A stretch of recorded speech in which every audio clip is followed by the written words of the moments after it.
positive way, we have to know what tools we're working with. Know what your own talent, your own ability, your own powers are, and then make a conscious decision to use them to accomplish what you're trying to accomplish. And as easy as that concept sounds, it blows my mind how often this flies under people's radar. Would you agree with this? There's a big gap between what we have and what we use. Would you agree with that? Yes. Okay. We see that everywhere we go. We see people with an incredible amount of talent and ability, and they're using a fraction of what they've been given. I read an article about a tribe who lives down in Brazil. I was reading this in National Geographic. This tribe that lives down in Brazil, in and amongst this forest of, go figure, Brazil trees. The wood of a Brazil tree is called pernambuco. It's one of the most expensive and precious building materials on the planet Earth. Who's heard of a Stradivarius violin? Okay, a few of you. It's one of the best or finest musical instruments on the planet. Joshua Bell, who's one of the best violin players alive today, has a bow made from this stuff. And a bow doesn't weigh very much. It's not very big. And this bow is worth $40,000. So that gives you a sense of scale on what we're talking about here. Now, the people who live down there are literally in a forest of treasure. But they don't see it that way.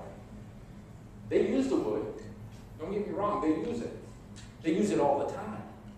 But they don't use it for what it could be used for. They've got this incredible resource, and they use it for common things like fence posts. Or, and I hate even saying it, firewood. They use it all the time. And the point I'm trying to make is, what do you have that is at your fingertips to use? What gifts do you have? Your talent, your ability, your power. Because I guarantee you, I don't care what your background is, how many times you feel like you've fallen off the path, what your family history is, how many times you've struggled, every person in here has more good stuff than you need in 100 lifetimes. The key is learning how to use what you've got.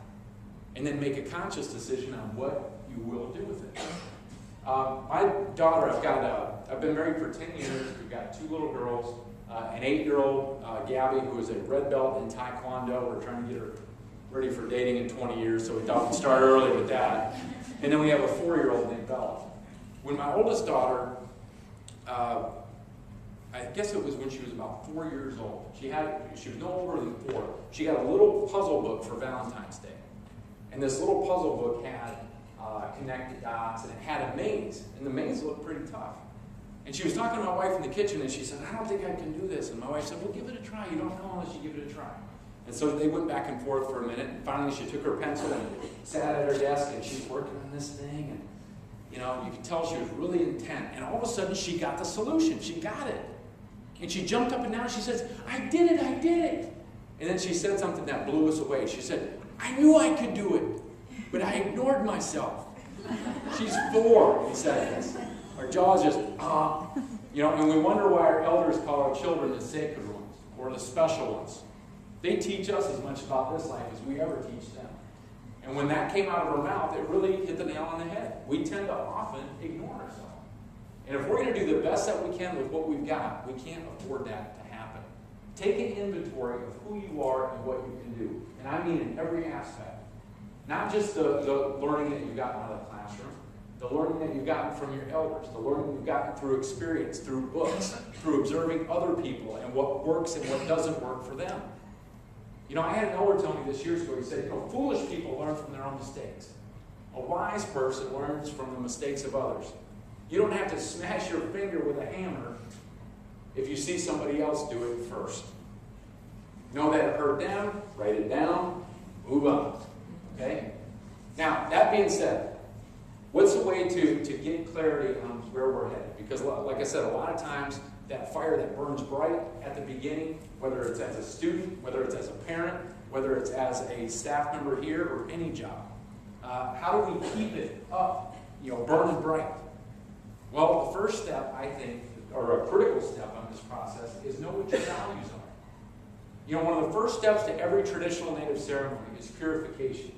We purify before we go to a lodge. We purify before we go to a ceremony. We go without, we fast, we purge, we cleanse. And the reason why we do that is because what happens is when you get rid of all the stuff that slows us down or stalls us out, and you melt it down to what's really critically important, what you have left is the things that you treasure most. Your values. It's kind of like swirling all the mud out of a gold pan so that the nuggets that you have at the bottom are finally the things that are left. You get rid of everything else. When we talk about our values, this is one that is such an important question to ask yourself, because once you know this, everything in your life becomes easier. Everything. Because now you know what to say yes to. And now you know what to say no to. And there's power in both of those things. What is a value? We talk about this all the time. What is a value? Who's got a definition for that? Boy, we're going to have a long night. Something you own. Something you own? Who's talking? I can't even see who's saying that up there. Mystery man. Something you own or something you want to own. It's a precious area of our life. One that we get to determine. Okay, so areas like what? What's precious to you? Family. Okay. What's another area that's precious to you? Job. Career. What's another area that's precious? Another value. Freedom. What else? Friends. Friendship. What else? Spirituality. Our faith. Culture. Love. A sense of adventure in life.